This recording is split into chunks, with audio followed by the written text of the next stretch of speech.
Mesdames, Messieurs, peuple congolais, je vais ici vous faire le décryptage de quelques news en provenance du Sassoland et de ses esclaves. Des informations relayées par le site Baza News via le média social Twitter. Mesdames, Messieurs, Baza News a écrit ceci.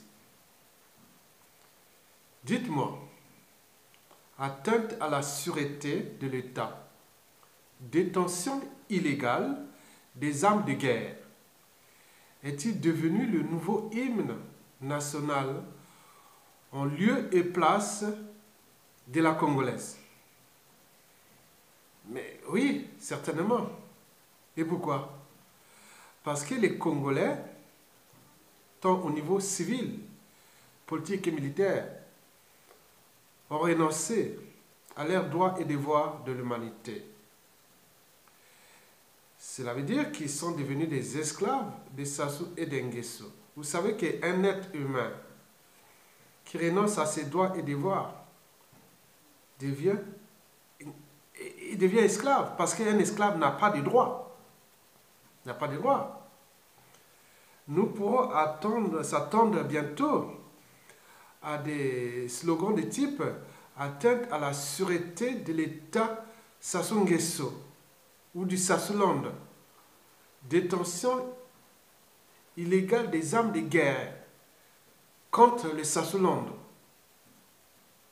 Eh bien oui, la Congolaise va disparaître, puisque d'ici peu de temps, nous pourrons progressivement passer de la République du Congo à la République Denis Sassou Nguesso. Ça sera la première fois au monde, puisque déjà en 2015, ce même dictateur, avec sa 6e ou 7e constitution, avait promulgué la constitution la plus antisociale et criminogène existante au monde. Et là, rien ne s'y passe. Il est là. Vous savez que chez les Arabes, il y a une insulte et qui fait très mal. Et si vous insultez un Arabe que de lâcheté, vous êtes lâche, vous êtes un lâche, vous verrez ce qu'il va vous faire. Parce que c'est la pire des insultes qu'un Arabe ne peut supporter. Parce que dans leur état d'esprit, dans l'ADN des Arabes, on n'accepte pas d'être lâche, un lâche. Et oui, nous sommes devenus des lâches, tant au niveau civil, politique et militaire. Sinon, ça se serait. Le monsieur est en train de tout détruire, ce pays, au vu aux yeux de tout le monde. C'est comme dans un combat de boxe, à la Mike Tyson ou à Mohamed Ali et compagnie. Donc, vous rentrez dans ce ring-là, et vous sortez tous les visages défigurés. Mais c'est ce que nous allons reprendre quand Sassou Nguesso sera plus là. Tout pays, tout détruit, sur tous les plans. Tissu social, économique, politique, moral et compagnie. Mais à qui la faute? Sassou est tout seul. Vous croyez qu'il est tout seul? Du nord au sud et l'est à l'ouest, il n'est qu'avec ses mercenaires et ses donneurs d'ordre étrangers ou courtisans. Mais non, ce n'est pas vrai. Il est avec les Congolais.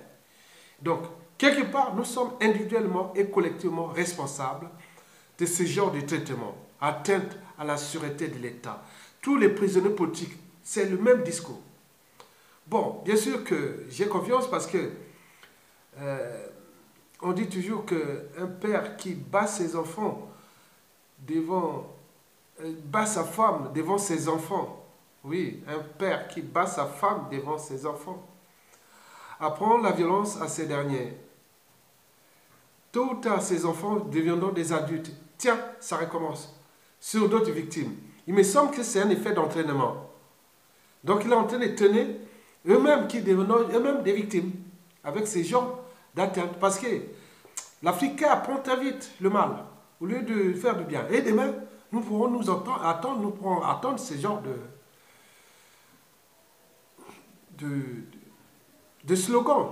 Oui, contre Sassou, les enfants, l'eurocratie et tout ce monde, atteinte à la démocratie, atteinte, on peut même formuler, oui, mesdames, messieurs, Donc, vous l'avez compris que Sassou a bien raison d'utiliser ce terme parce qu'au niveau constitutionnel, au plan constitutionnel, l'article 10, 95, 96, oui, donne ces prérogatives là de traiter les Congolais avec cette tension parce que nous sommes devenus le premier État existant au monde avec la constitution la plus criminogène au monde.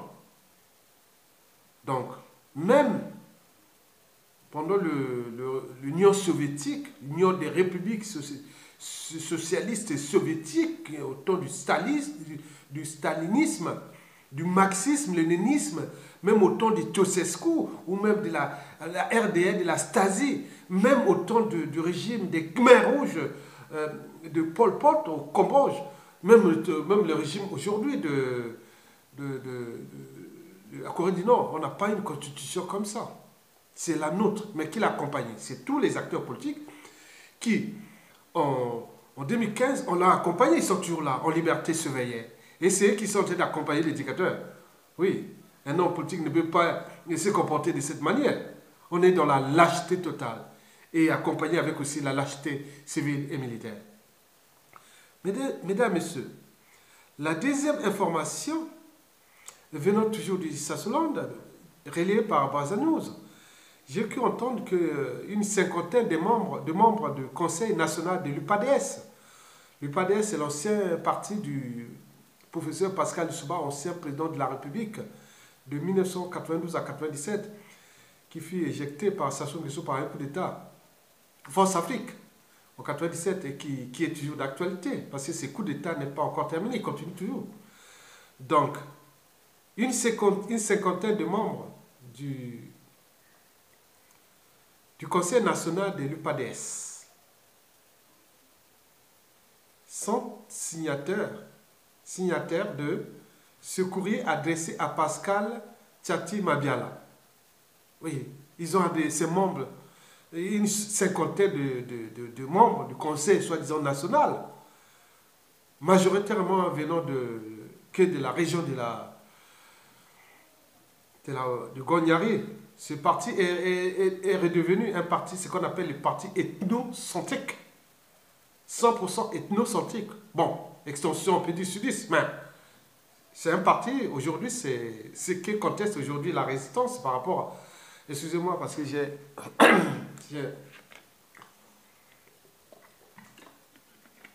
Pardon, excusez-moi.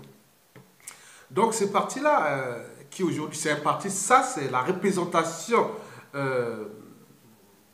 oui, ironique des partis ethnocentriques. Eh bien oui. Donc, les membres, ils servent à voir le Pascal Tchati Mabiala, le président le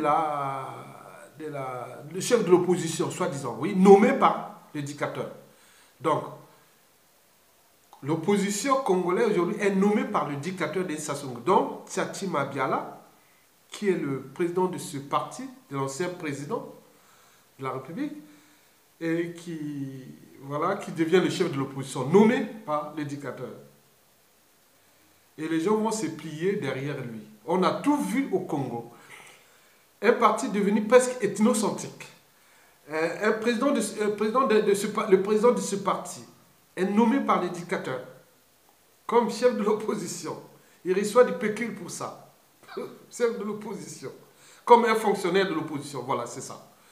Et trois, les membres de ce conseil national, elles cherchent à aller demander des explications et des choses comme ça à la con. Vous imaginez, on aura tout vu. Le problème n'est pas de ce parti. Le problème, c'est Pascal Tchati Mabiala et son donneur d'ordre, Denis Sassou Nguesso. Faites dégager ces deux mecs, c'est fini. Vous récupérez le parti. C'est tout. Si vous laissez toujours Sassou Nguesso là, avec son opposant préfabriqué ou choisi, qui devient chef de l'opposition, vous resterez encore des années à pleurer, à tourner en rond. Parce que votre parti ne pourra jamais gagner les élections. Parce que, eh oui, connaissons déjà les fichiers, connaissons déjà, c'est des combines qui sont déjà préfabriqués. Donc, Tchati Mabiala allait demander Pascal Tchati Mabiala ou autre, donc comme si, bon, une façon de le légitimer. Donc, vous légitimez pas. ipso facto, l'opposition de Sassou Nguesso. Puisque vous lui demandez des conseils ou autres, vous allez écrire des lettres. Non, ça ne sert à rien. La liberté, la dignité, la justice, l'état d'esprit, les convictions ne s'achètent pas. Ça s'arrache. Ça s'arrache. Oui, la liberté. Vous êtes bien libre dans votre tête. Laissez-le faire avec son parti. Ce n'est plus un parti. Vous les attendez qu'elle a fait, quand il n'y aura plus Tchatchi Mabiala, vous récupérez votre parti. Vous l'aurez compris. Le reste, c'est... Il n'y a rien, il n'y a rien. Sassou dégage, vous récupérez votre parti. Sassou dégage, Tchatchi Mabiala et tous ces combines-là, dégage. Vous connaissez ça. Donc le reste n'est que comédie. Et en plus de ça, parce que il faut dire que ce parti-là dérive dangereusement. Et demain, comme parle d'autres, que peut-être dans le sens du fédéralisme, il pourra rester un parti régional. Mais les cas national, mais ces genres de partis comme le PCT, le MCDD, le PADES, c'est des partis qui doivent être rayés de la carte, passer aux yeux de la conscience et de la mémoire collective. Bon, c'est des histoires un peu douloureuses. MCDI, l'UPADES, PCT, et tous ces partis, non, non, non, non, non, non. On ne doit pas entendre prochainement, après la chute de Sassou. Il faudra tout dissoudre ça. Même à créer d'autres formes voilà, d'autres partis similaires ou autres, mais ça, on ne voudra plus entendre. Parce que le mal du Congo, déjà pour ces... Oui, le mal du Congo pour ces 50 dernières années, c'est tous ces partis. Mesdames, Messieurs, vous l'aurez compris que l'UPADS et ses partisans n'ont jamais cessé de nous étonner. Et nous allons vivre ça jusqu'à la chute de Sassou Nguesso. C'est parti qu'on regarde, voilà. Le parti est arrivé seulement créé à peine un mois ou un an et qui avait pris le contrôle du pays. Alors qu'il n'a jamais existé depuis. Bon, vous voyez. Donc les gens ne viennent pas pour le parti. Le parti, c'est... Je n'ai pas de conviction, ça c'est serait. Nous, s'il y avait des gens qui avaient des convictions, on dit non, non, non, vous savez, on est barré, on n'en parle plus. Sassou et son chef de l'opposition, Pascal Tchatchi Mabiala, reste avec une coquille vide. Mais, même s'il peut nommer ses députés et autres, mais c'est leur affaire. Bon, rien ne va plus marcher. De toute façon, Tchatchi Mabiala est utilisé, si Sassou voit qu'il est avarié, que Tchatchi Mabiala est avarié, il va chercher un autre. Puisque c'est des gens sans conviction, sans dignité. Voilà, donc ils changent comme des jurys. Ils sont comme des girouettes, ils changent comme ça. Donc, le jour où il verra qu'il est avarié, il va changer. Peut-être le neutraliser d'ailleurs, comme il a su toujours faire. En réalité, le gars tremble, Tchatchi Mabiala. Il risque de... Voilà, donc vous connaissez là où sont passés tous les opposants de Sassou, depuis des années. Ils sont déjà à la paix éternelle. Ils sont morts. Et nous sommes là en train de l'accompagner parce qu'il y a quand même quelque chose qui ne va pas chez nous, en tant que Congolais. Tout le monde connaît le personnage. Depuis la nuit des temps, des familles hautes. Mais les gens sont toujours là en train de... On ne sait pas. Bon. Mesdames, Messieurs, la troisième et la dernière nouvelle, c'est celui du groupe Bolloré. À Pointe-Noire, licenciement massif. C'est Bolloré. Le groupe Bolloré à Pointe-Noire licencie 200 agents, 201 agents. Bon, ici tu parles de complot entre le DRH de Bolloré et le directeur départemental du travail. Non, c'est pas vrai. C'est pas ni complot autre. Bolloré, moi j'ai toujours dit que malgré les contestations ou la résistance haute, je garde toujours ma conscience au-dessus de l'appartenance. Donc, ce qu'on appelle la liberté de conscience. Bon, Bolloré est venu faire les affaires comme il l'a fait dans toute l'Afrique francophone, de manière opaque. Mais là, il est arrivé dans une situation qui est celle congolaise, avec ses dictateurs, et après le hold-up électoral, avec la crise d'abord économique, sociale et humanitaire, où n'oublions pas que le pays est dans la merde. Donc, Bolloré avait misé sur ce port-là. Le port-là quoi? Le port-là sert à quoi? À transporter déjà pour la ville économique Pointe-Noire, mais aussi le chemin de fer et jusqu'à Brazzaville et transporter vers la RDC, République démocratique du Congo, aller même jusqu'au Centrafrique. Mais ça ne marche plus. Donc c'est un port quelque part qui devient presque une coquille vide. Donc Bolloré perd de l'argent. Et il va le perdre tout le temps. Tant que ça sera là. Puisque la démobilisation est générale sur l'ensemble du territoire national. Puisque nous sommes en méfiance et en défiance contre le régime. Et tous les indicateurs macroéconomiques sont au rouge. Donc je ne sais pas dans quelles conditions, ces conditions, Bolloré peut gagner l'argent, aujourd'hui gagner l'argent avec ses ports. Sauf miracle. Mais je vous dis simplement que la situation, il s'agit d'un plan social. Il ne faut pas voir que les complots, non. Il n'y a pas de complot. C'est un plan social. Mais Bolloré va perdre de l'argent, énormément, dans ce port-là. Et n'oublions pas d'autres affairistes qui sont là avec le régime. Quoique, ceux qui travaillent pour l'exploitation des matières premières, comme le fer de Zanaga, ou du bois, le pétrole, l'autre, ils continuent à faire de manière opaque. Ça, on le sait, avec des impacts environnementaux et qu'on ne va pas rentrer dans les détails parce qu'on n'est pas aux affaires là-bas. On va voir ce qu'ils ont fait là-bas. Déjà, il faut voir la qualité des villes. Hein, c'est des bouillons de cultures pathogènes. Il faut voir dans les hôpitaux les maladies nosocomiales, c'est-à-dire les hygiènes. Les règles d'hygiène sont même plus respectées tôt au niveau de l'alimentation, de la médication et compagnie. Donc nous sommes au stade même du Moyen-Âge, au Congo-Brazzaville. Donc le problème de Bolloré est social. Il n'est ni complot, ni autre. Non. C'est un homme d'affaires qui a misé là, mais ses affaires ne vont pas marcher, ne vont plus marcher. Ne vont plus marcher. Parce que tout ce monde-là, tous ceux qui sont en mer, qui exploitent le pétrole en mer, ils foutent ça dans les bateaux là-bas de manière opaque, ils se sauvent avec les magots. Et les magots disparaissent parfois dans les mers, ça c'est leur affaire. Peut-être ceux qui vont prendre le bois et passer par les Cameroun. D'autres peut-être par les Gabon, je ne sais pas, rarement, non. Et pas souvent par les Cameroun, ceux de la Sangha, la Likwala, en traversant la rivière la Sangha, et l'autre traversant la rivière Ngoko, en arrivant au sud-est du Cameroun. Et puis ça va jusque là-bas, à Douala, où, vous voyez, de manière opaque. Et n'oublions pas ceux qui sortent non seulement du Nyari, de la Lukumu, et tout ça, transformer ce bois-là et autres. C'est leur gagne-pain. Ça n'appartient pas aux Congolais, ça appartient à ce régime. Et pourquoi? Parce qu'on revient toujours à la première information. Nous avions renoncé à nos droits et devoirs. Donc, individuellement et collectivement, ceux qui sont au pays, ils ne se rendent même pas compte qu'ils sont devenus les esclaves de Sassou et d'Nguesso. Point barre. Et donc, vous venez de comprendre quelques informations que je voulais vous faire. Je pourrais ajouter aussi un dernier sur, oui, je veux dire, traiter ça de Gérard de Villiers, ce soulard missionnaire, missionné par Sassou Nguesso, vocifère sur Africa 24 après avoir reçu des super coups sur le plateau de TV5 Monde. Cette andouillette qui usurpe le titre d'avocat vient de passer encore là pour raconter ses conneries. Oui, c'est bien, c'est l'air monde. Et ce qui est dangereux, parce que c'est comme le sable mouvant, c'est que les Français, je vous rappelle, on a pu voir les Dominique Strauss-Kahn aller faire le dossier du FMI. Et qui a déjà commencé déjà en 2010 quand ils ont fait annuler la dette. On a pu voir les Dominique de Villepin. On voit les avocats. On voit tout le monde.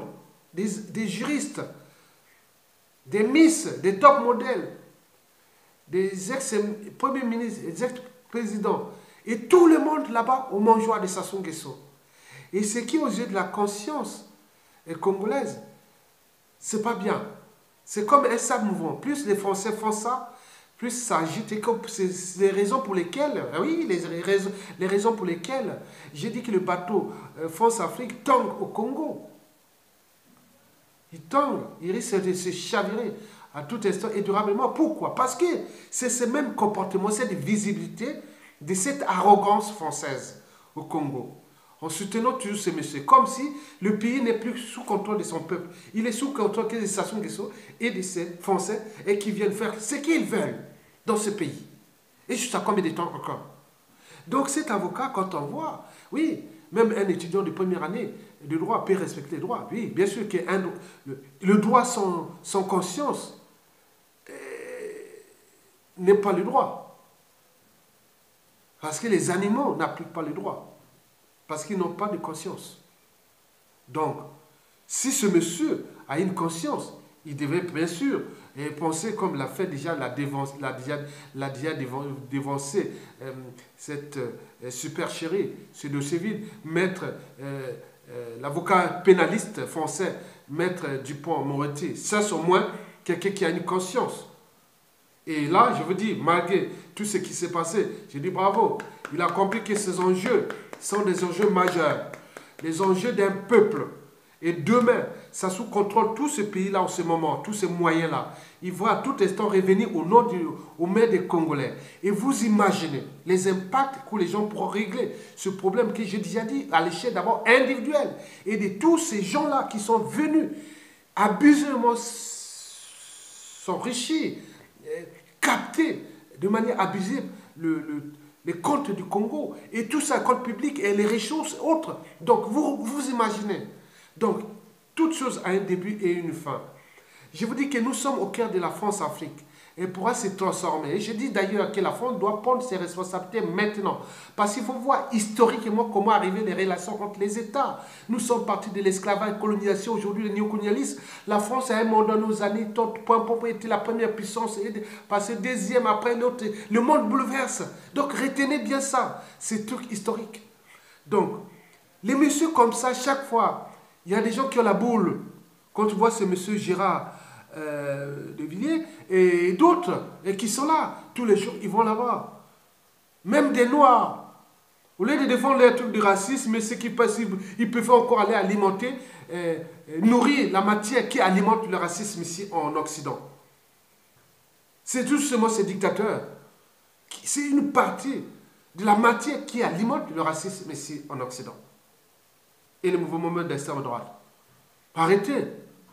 Et c'est les mêmes Noirs qui sont là, quoique, parce qu'il est français, il se prend là. Et non, non, non, c'est zéro. Mais attendez, si ça se part, on va vous retrouver, oui, individuellement. Bon, donc, moi, le problème de ce monsieur qui vient faire son jeu, oui, en terminant, oui, parce que la nouvelle est tellement bonne, vous connaissez ça. Même en revenant sur Rodolphe Fadada, par exemple, nous a écrit si Rodolphe Fadada, qui n'est même pas l'un des dignitaires les plus influents du système, Sassou possède plus de 800 millions de dollars en compte cachés dans un paradis fiscal, mais pourquoi une aide de 135 millions de dollars, d'euros aux Congolais, au Congo, à Denis Sassou Nguesso? Attendez, oui c'est vrai, il y a un magot, une seule personne qui n'est même pas influent, 800 millions de dollars cachés aux îles Belize ou je ne sais pas où là, au paradis là, jusqu'en Amérique latine. Et prendre les étudiants là, suivi des pays pour payer de la venue du Congo. Prenez seulement l'équivalent de 10 millions d'euros. On paye toutes les bourses des Congolais de partout dans le monde. Donc des arrêts de bourses, plus l'avance pendant 2-3 ans. 10 millions d'euros seulement. Arrêtez, il y a un problème, 800 millions. Et monsieur vient pleurer, on vient lui donner le pécule de 135 millions d'euros. Qu'est-ce qu'il va faire? Quelqu'un qui n'a pas pu gérer l'abondance, comment pourra-t-il gérer la pénurie? Ce n'est pas possible. Dans un pays où il y a la démobilisation totale, dans un pays où la méfiance et la défiance est totale contre le dictateur, 90% de la population, je disais, on arrive à 97% de la population, n'en veut plus de ce monsieur. Donc on peut tout colmater, on peut tout faire, mais le pays est en train de s'enfoncer. Donc la France, en maintenant ce monsieur, il est en train de tirer ce pays-là vers le bas, totalement, vers l'abîme.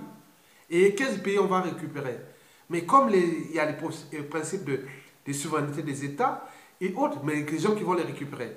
Mais à ce moment, s'ils traitent le compte, règlent ses comptes avec la France, qui dira que, parce que les États, malgré qu'il y a des États pauvres, ils ne sont pas libres, autres. Mais attends, un État reste toujours un État parce qu'au niveau des droits internationaux, et il y a toujours le principe de souveraineté.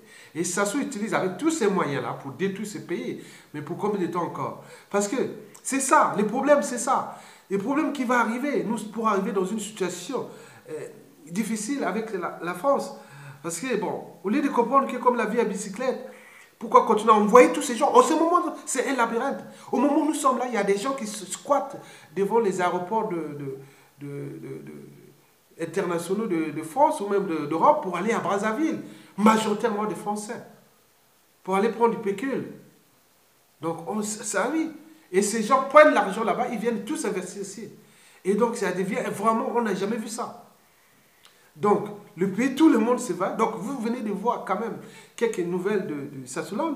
Et donc, d'où l'enjeu de rester toujours comme un citoyen, être informé et d'agir. Agir comment? Parce que même pour les causes perdues, rien n'est perdu d'avance. D'où l'intérêt de se battre et de se battre et de se battre. Parce qu'au moment où vous croyez que tout est perdu, et là arrive la surprise. Et c'est ça le fruit de votre travail. Donc, continuez à se battre. Sassou est venu trouver ce pays. Il existera d'ailleurs après lui. Mais dans quelles conditions, dans quel état d'esprit? Mais pas pour nous, le peuple, mais contre ces gens-là. Les dignitaires, la famille, autres. Mais non, ce qu'ils ont fait là, non. Je suis lequel lanceur d'alerte. Donc, d'où l'enjeu de se battre et battre. Parce que, pourquoi se battre? Parce que, de toute façon, on n'a qu'un seul pays, une seule terre. Et ils ont volé là-bas, ils sont ici.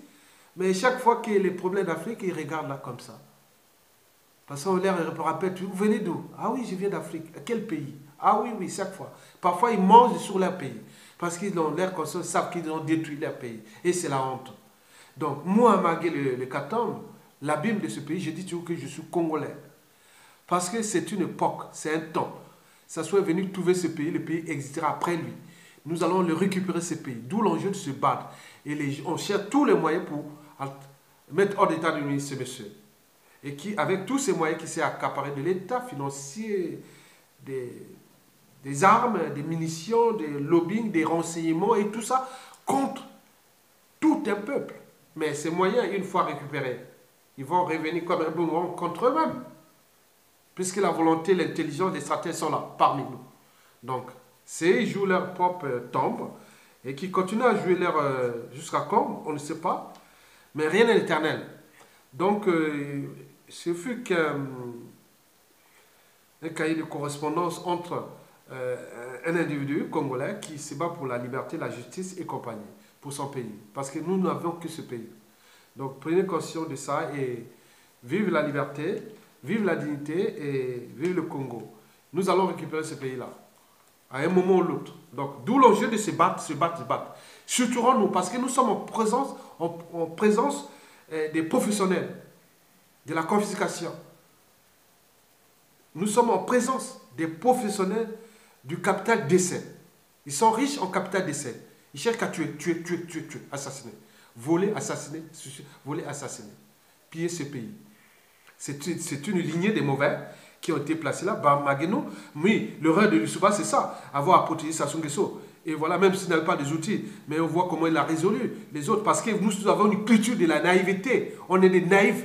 Donc les gens, demain, à l'école primaire, non, au collège, commençons à dire au collège, on doit mettre des cours sur l'esprit critique contre la naïveté et contre ces trucs-là. Parce qu'ils sont au niveau des émotions. On ne construit pas un pays par les émotions. C'est aussi par la raison. Donc nous devons mettre ça, ces programmes qui vont commencer au collège jusqu'au lycée, université, sur l'état critique, l'aspect de la raison, la conscience et surtout les choses, certaines de ce que je vous parle là déjà, de la naïveté. Les gens sont trop naïfs. Trop naïfs. Ça sont en train de les détruire, ils sont là. Ils viennent comme là. Non. Certains ont même mis les informations. Ah, venez au pays. Mais ça, depuis 20 ans. Venez. Tous ceux qui sont partis là-bas, ils sont allés seulement servir ça. On ne va pas dans ce régime, on va aller servir le Congo. Sinon, ça cesserait. Que ceux qui sont partis 20 ans autres, d'autres sont déjà en prison. D'autres sont morts. Et d'autres sont dans les conditions indignes. D'autres, c'est une petite minorité qui a volé. D'autres sont venus cacher leur magot ici. Mais dans leur conscience, ils ne sont pas tranquilles. Et donc, c'est un problème pour tout le monde. Donc, on ne va pas au Congo pendant la dictature de Sassou Nguesso pour servir le pays. On va pour les servir. Voilà, c'est tout simplement ça. Et dans l'humanité, les individus, les citoyens ont tous servi leur peuple. Mais là, on ne va plus servir votre pays. Vous allez le servir. Et si vous ne le servez pas, vous connaissez toujours la suite. Donc, c'est nous. Lissouba a joué. Parce que déjà, on n'a pas traité le passé des années 60 oui, raisonnablement. Donc, on a zappé quelques étapes, on était dans la folie de prendre seulement le pouvoir et autres. On voit les conséquences, d'où l'enjeu de prendre les meilleurs des meilleurs qui seront après Sassou Nguesso. Mais en avant d'arriver là, Bon, les programmes, les projets et tous, ils sont là, gardés sur les dossiers comme ça. Donc chaque intelligence en Occident autre. À cause des messieurs qui a bloqué tout le monde comme ça. Il fait à sa tête. Donc c'est nous. Donc aller comme quand on y digue, on vient comme ça, comme une mêlée, on vient charger l'éducateur, après il part, c'est tout. Mesdames, messieurs, je vous remercie et à bientôt.